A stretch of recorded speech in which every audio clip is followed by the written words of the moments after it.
Hello student, तो आज हम कार्बन के अपर रूप के बारे में पढ़ते हैं। तो आज का अपना टॉपिक रहेगा कार्बन के अपर रूप।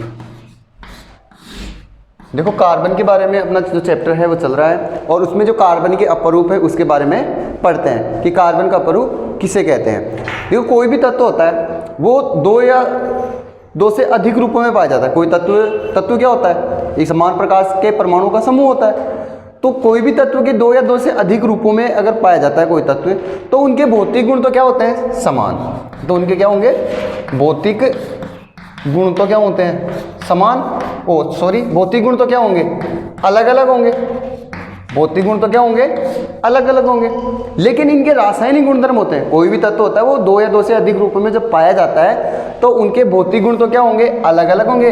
और रासायनिक जो गुण होंगे, रासायनिक जो गुण होते हैं वो क्या होंगे? समान होते होंगे। समान यानी सबके क्या हो? समान हो। तो इसे ही हम क्या कहते हैं? अपर रूप कहते हैं। और इस गुण को ही क्या कहते हैं? अपर रूपता कहते हैं। जब कोई तत्व दो या दो से अधिक रूपों में पाया जाता है तो उनके भौतिक गुण तो क्या होते हैं? अलग अलग। और रासायनिक गुणधर्म क्या होते हैं? समान। और इसे ही हम क्या कहते हैं? अपर रूप कहते हैं। और इस गुण को क्या कहते हैं? हम अपर रूपता कहते हैं। जो कार्बन के अपर रूप हैं वो दो प्रकार के होते हैं। कार्बन के अपर रूप दो प्रकार के होते हैं। डेफिनेशन तो होगी, जिनकी कोई तत्व होगा वो दो या दो से अधिक रूपों में पाएगा और उसके भौतिक गुण तो क्या होंगे? अलग अलग। और रासायनिक गुण क्या होंगे? समान होंगे। उसे हम अपर रूप कहेंगे और इस गुण को ही अपर रूपता कहेंगे। अपर रूप, कार्बन के अपर रूप है वो दो प्रकार से हम डिवाइड दो प्रकार के होते हैं। एक तो होता है क्रिस्टलीय अपर रूप, क्रिस्टलीय अपर रूप। और एक होता है अक्रिस्टलीय अपर रूप, क्रिस्टलीय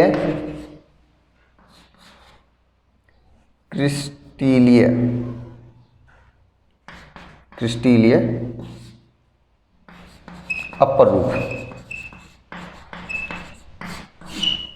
अब क्रिस्टलीय अपर रूप और अक्रिस्टलीय अपर रूप किसे कहते हैं ये डेफिनेशन देखते हैं।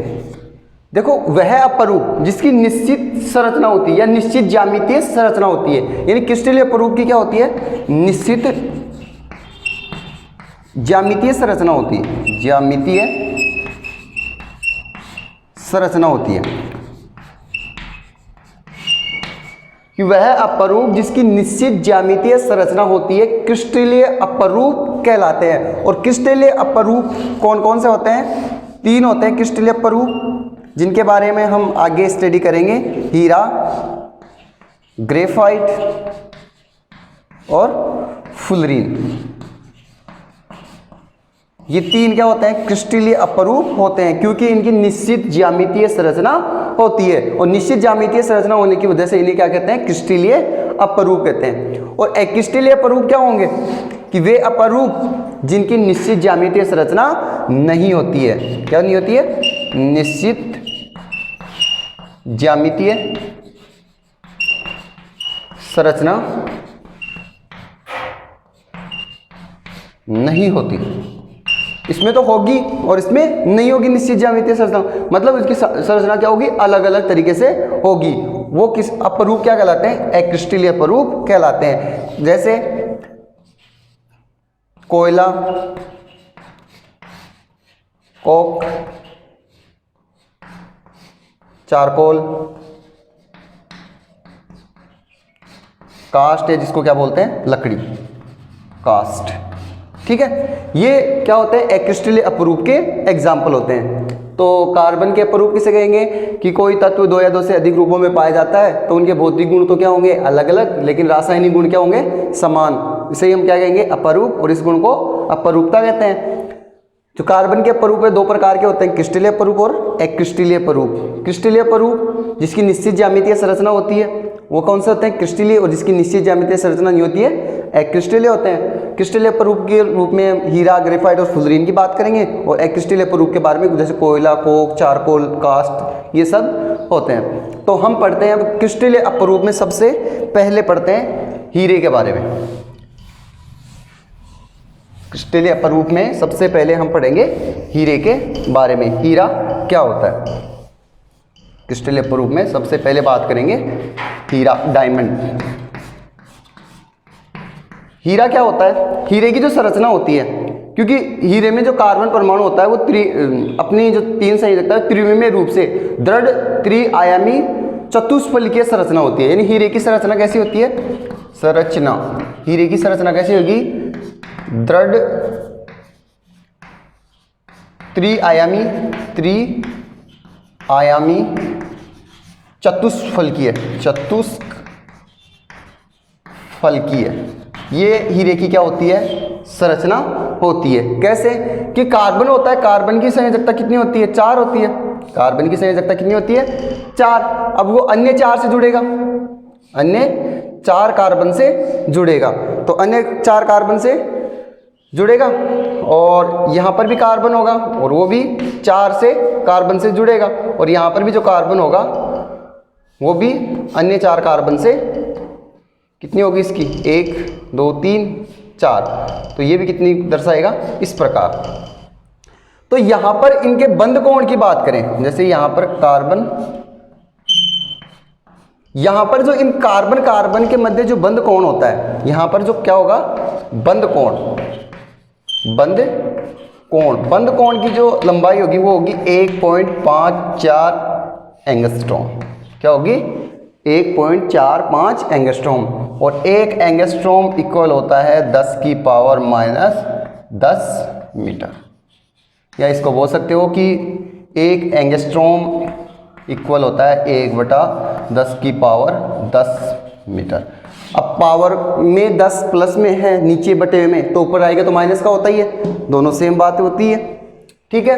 और संरचना कैसी बताई मैंने? संरचना बताई थी, दृढ़ त्रिआयामी चतुष्फलकीय। इसका जो गलनांक होता है, मेल्टिंग पॉइंट, गलनांक का मतलब कोई ठोस पदार्थ होगा वो किस में बदल जाए? द्रव अवस्था में बदल जाए, वह कितना होता है? जो इसका मेल्टिंग पॉइंट होता है वो होता है वो 3843 केल्विन, 3843 केल्विन। और आप यहाँ पर एक चीज़ और ध्यान रख लें कि 0 डिग्री सेल्सियस, क्योंकि तापमान को हम सेल्सियस में भी माप सकते हैं और केल्विन में भी माप सकते हैं, तो 0 डिग्री सेल्सियस बराबर होता है 273 केल्विन। ये बात भी ध्यान रख लें। ठीक है। संरचना बताई थी, संरचना कैसी है? दृढ़ त्रिआयामी चतुष्फलकीय, बंध लंबाई, बंध कोण नहीं आएगा, बंध लंबाई आएगी, यानी बंध की लंबाई कितनी है, और गलनांक 3843 केल्विन। और ध्यान रखें कि ये है हीरा होता है वो कार्बन का सबसे शुद्ध रूप होता है, कार्बन का सबसे शुद्ध रूप होता है, शुद्ध रूप होता है। ठीक है। और इनमें जो कार्बन के मध्य जो इनकी जो इसकी संयोजकता होती है, उस संयोजकता इतनी दृढ़ होती है कि इसमें जो बंध होता है वो कैसा होता है? परबल सहसंयोजक बंध पाया जाता है। इसमें कौन सा पाया जाता है? परबल सहसंयोजक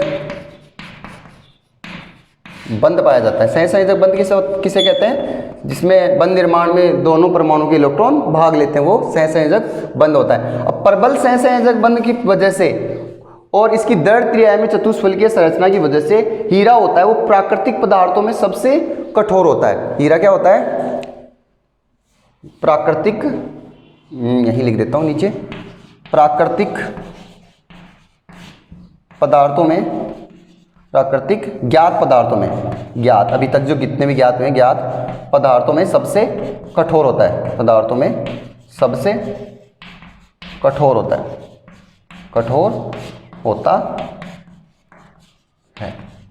ठीक है। ये बात होगी हीरे के बारे में। हीरे की संरचना याद रखना, बंध लंबाई, और इसमें मध्य प्रबल सहसंयोजक बंध पाया जाता है, इसलिए ये आसानी से टूटता नहीं है। एक बात और ध्यान रख लो कि ये क्या होता है? हीरा क्या होता है? पारदर्शी होता है। पारदर्शी का मतलब जिससे प्रकाश की किरण आर पार निकल जाए, वो क्या होता है? पारदर्शी होता है। कार्बन का सबसे शुद्ध रूप होता है, गलनांक होता है वो 3843 होता है, और प्राकृतिक ज्ञात पदार्थों में सबसे कठोर होता है और पारदर्शी होता है। वैसे हीरे का डायग्राम आप ऐसे बना सकते हो टेम्परेरी जो रूप से,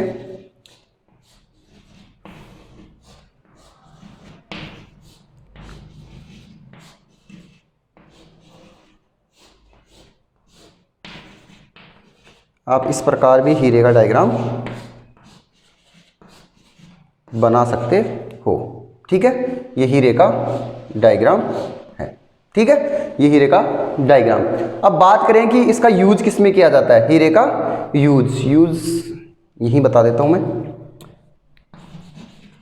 हीरे का यूज, हीरे का जो यूज है वो किस में, आभूषणों के रूप में भी कर सकते हैं और कांच और पत्थर काटने में भी किया जाता है। आभूषण के रूप में, आभूषण के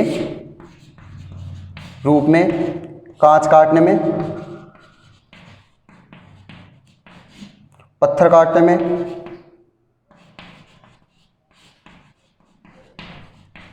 ठीक है, इसमें इसका यूज किया जाता है। तो हीरे के बारे में आपको उसकी संरचना, बंध लंबाई, गलनांक सबसे शुद्ध होता है, प्राकृतिक पदार्थों में सबसे कठोर होता है, पारदर्शी होता है और प्रबल सहसंयोजक बंध होता है। और या इसकी स्ट्रक्चर बताइए, आपको इसका यूज बताया, तो इसको एक बार नोट कर लें। हम नेक्स्ट बात करते हैं ग्रेफाइट के बारे में। हीरे के बाद में अब देखो ग्रेफाइट के बारे में। ग्रेफाइट, ठीक है, ग्रेफाइट जो शब्द है वो ग्रेफो शब्द से मिलकर बना है। किससे? ग्रेफो, ग्रेफो शब्द से मिलकर बना। और इसका अर्थ होता है, मीन होता है, उसका अर्थ होता है लिखना। लिखना, जो लिखने के काम में लिया जाता है। ठीक है, ध्यान रखना, ग्रेफाइट है वो ग्रेफो शब्द से मिलकर बना होता है, जिसका अर्थ क्या होता है? लिखना होता है। तो सबसे पहले बात करें इसकी स्ट्रक्चर की। जैसे हमने हीरे के बारे में जो बातें पढ़ी है वो हम इसके बारे में, ग्रेफाइट के बारे में भी देख लेते हैं। संरचना देखते हैं, संरचना कैसी होती है। इसमें जो ग्रेफाइट में जो कार्बन होता है वो एक ही तल में 3 अन्य कार्बन परमाणु के साथ जुड़कर षटकोणीय संरचना का निर्माण करता है। कौन सी संरचना होती है? षटकोणीय संरचना होती है। षटकोणीय संरचना होती है। षटकोणीय संरचना मतलब 6 कॉर्नर होंगे, 6 कोने होंगे, तो 6 कोने होंगे तो 6 कोने बना लेते हैं अपन। और इसी प्रकार दूसरे भी होंगे। अब एक ही तल में 3 अन्य कार्बन परमाणु के साथ जुड़ेगा, 3 अन्य कार्बन परमाणु के साथ जुड़कर कैसे बनाएगा? षटकोणीय संरचना बना लेगा। और हीरे की कैसी थी? चतुष्फल की है। ये ऐसे देखो, एक ही तल में 2 होंगे और एक तीसरा, तीसरे से एक और आ जाएगा। ये लो, इस प्रकार क्या करेंगे, ये एक ही तल में 3 अन्य कार्बन परमाणु के साथ जुड़ जाएगा और कैसी संरचना बना लेगा? षटकोणीय संरचना बना लेगा। और ध्यान रखना, इनके मध्य दुर्बल बंध पाया जाता है। इनके मध्य जो ग्रेफाइट होता है वो परतों के रूप में पाया जाता है। किस रूप में पाया जाता है? परतों के रूप में, परत के रूप में। और कैसा होता है? धूसर रंग का, धूसर रंग का होता है, धूसर रंग का होता है। अपारदर्शी होता है, अपारदर्शी, अपारदर्शी होता है। और चिकना होता है, चिकना। फिसलनशील होता है, फिसलनदार, फिसलनदार होता है। इनके मध्य जो बंध होता है, बंध क्या होता है? दुर्बल बंध पाया जाता है। कैसा पाया जाता है? दुर्बल बंध पाया जाता है। दुर्बल बंध, दुर्बल बंध कौन सा? वंडरवॉल बल होता है। दुर्बल बंध कौन सा? वंडरवॉल बॉन्ड पाया जाता है। और वंडरवॉल जो बंध होता है और अति क्या होता है? ये दुर्बल होता है। और हीरे में क्या हो रहा है? प्रबल सहसंयोजक बंध पाया जा रहा था, इसलिए वो आसानी से चटक नहीं रहा था, आसानी से टूट नहीं रहा था। और ये क्या होता है? आसानी से टूट जाता है। क्या कर लेगा? दुर्बल बंध है तो आसानी से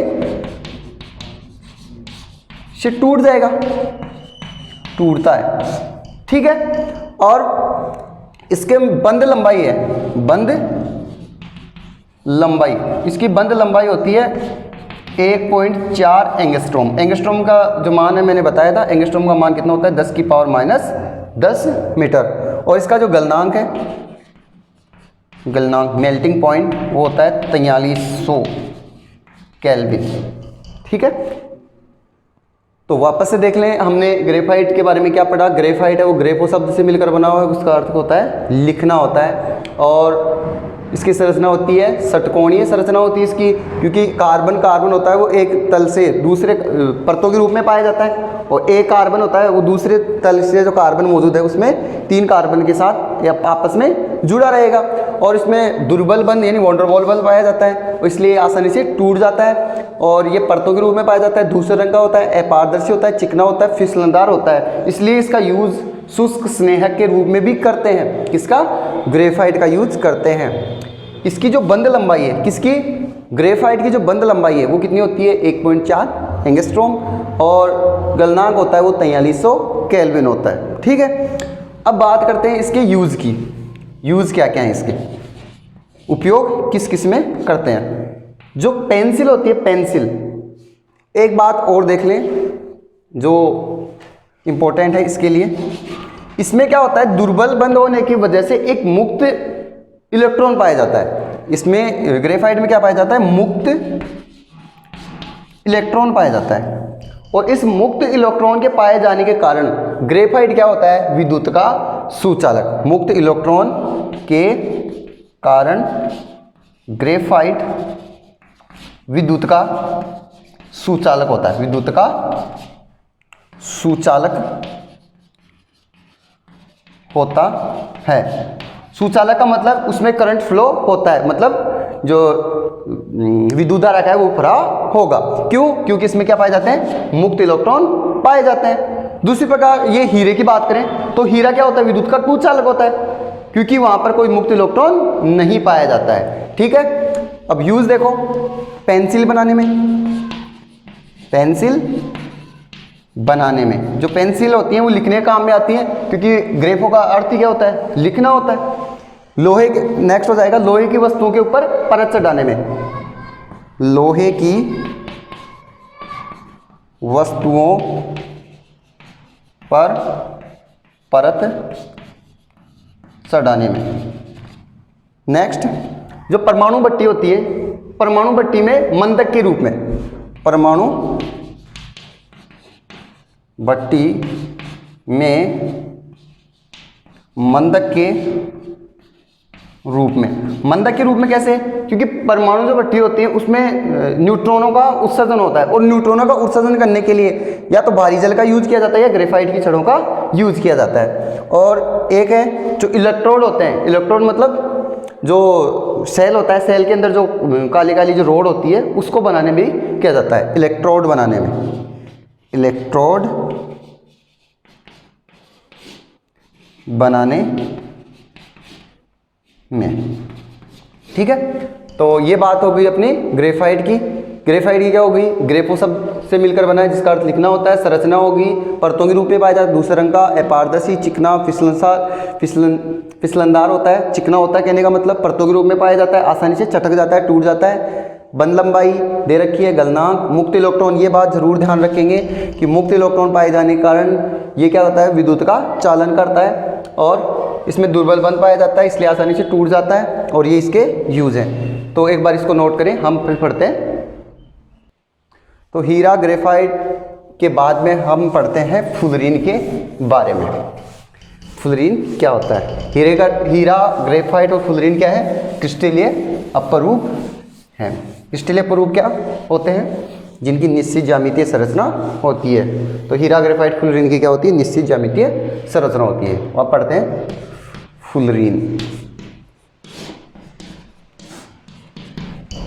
देखो, फुलरीन की जो संरचना होती है वो फुटबॉल की तरह होती है। किसकी तरह होती है संरचना? संरचना फुटबॉल की तरह, फुटबॉल की तरह होती है। ठीक है, संरचना कैसी होती है? फुटबॉल की तरह होती है। इसलिए इसे क्या कहते हैं हम?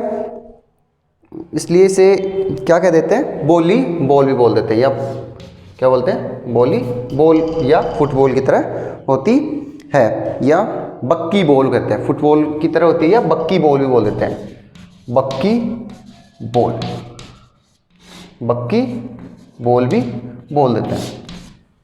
जो कार्बन की संख्या के आधार पर, क्योंकि फुलरीन में क्या होते हैं? अलग अलग कार्बन संख्या होती है, उन कार्बन संख्या के आधार पर ये फुलरीन क्या होता है? कई प्रकार का होता है। तो कार्बन संख्या के आधार पर फुलरीन के प्रकार, फ्लोरीन कौन कौन से प्रकार का होता है, जैसे कार्बन 20 हो गया, कार्बन 60 हो गया, कार्बन 70 हो गया, ऐसे कुछ ये कार्बन के अपरूप, ये कार्बन ये फ्लोरीन के रूप पाए जाते प्रकार होते हैं। लेकिन कार्बन 60 की बात करें, कार्बन 60 की बात करें तो सबसे स्थायी होता है ये कार्बन 60 सबसे स्थायी फ्लोरीन होता है, सबसे स्थायी स्टेबल होता है। फ्लोरीन के बारे में जो बकमिस्टर फुल्लर थे उन्होंने इसकी खोज की थी। किसने फ्लोरीन की खोज किसने की थी? बकमिस्टर फुल्लर ने। बकमिस्टर फुल्लर ने फ्लोरीन के बारे में खोज की थी, इसलिए इसको बकमिस्टर फ्लोरीन भी बोलते हैं। बकमिस्टर फुल्लर ने इसकी खोज की थी, इसलिए इसको क्या कहते हैं? बकमिस्टर फ्लोरीन भी बोलते हैं, बकमिस्टर फ्लोरीन भी बोलते हैं। संरचना कैसी होती है? फुटबॉल की तरह, या बक्की बॉल भी बोल देते हैं इसको। कार्बन संख्या के आधार पर ये अलग अलग प्रकार की हो सकती है, जैसे कार्बन 60 भी होता है, इसका कार्बन 20 भी होते हैं, कार्बन 70 होते हैं। और सबसे स्थायी फ्लोरीन की बात करें तो कार्बन 60 होता है। फ्लोरीन के बारे में बकमिस्टर फुल्लर ने बताया था, इसलिए इसको क्या कहते हैं? बकमिस्टर फ्लोरीन की कहते हैं। जो कार्बन 60 होता है उसमें 32 फलक होते हैं। कितने होते हैं? 32 फलक होते हैं। कार्बन 60 में कितने फलक होते हैं? 32 फलक होते हैं। और इनमें से जो 20 फलक होते हैं, 20 जो फलक होते हैं वो कैसे होते हैं? षटकोणीय होते हैं, षटकोणीय। षटकोणीय का मतलब 6 कोण, षट का मतलब 6 हो गया। और बाकी कितने बच गए? 12। बाकी कितने बच गए? 12 फलक बच गए। तो 12 फलक कैसे होते हैं? पंचकोणीय होते हैं, पंचकोणीय होते हैं। पंचकोणीय का मतलब जिसके 5 कॉर्नर हो। ठीक है। कार्बन ये फ्लोरीन की संरचना होती है फुटबॉल की तरह होती है। इनमें कार्बन संख्या अलग अलग हो सकती है, जैसे कार्बन 20, कार्बन 60, कार्बन 70। सबसे स्थायी कौन सा होता है? कार्बन 60 होता है। कार्बन 60 में 32 फलक होते हैं, 32 फलकों में 20 फलक तो षटकोणीय होते हैं, षटकोणीय होते हैं। और बाकी 12 बच गए वो पंचकोणीय होते हैं। इसके बारे में बकमिस्टर फुल्लर ने बताया था, इसलिए इसको बकमिस्टर फ्लोरीन भी कहते हैं। यूज़ की बात करें कि इसका क्या यूज़ किया जाता है, कि इसका यूज़ होता है वो आणविक जो बेरिंग होते हैं उनके रूप में किया जाता है। आणविक बेरिंग में, बेरिंग के रूप में। और एक इसका यूज़ किया जाता है प्राकृतिक गैस के शुद्धिकरण में। जो नेचुरल गैस होते हैं उनके शुद्धिकरण, प्राकृतिक गैस के शुद्धिकरण में। ठीक है, ये बात होगी फ्लोरीन के बारे में। तो आज हमने जो कार्बन के अपरूप थे, कौन से? क्रिस्टलीय अपरूप। क्रिस्टलीय अपरूप कौन कौन से थे? हीरा, ग्रेफाइट और फ्लोरीन। इनके बारे में स्टडी की है। फ्लोरीन के बारे में आपके सामने और हीरा, ग्रेफाइट के बारे में आपने पढ़ लिया, पहले से पढ़ा दिया।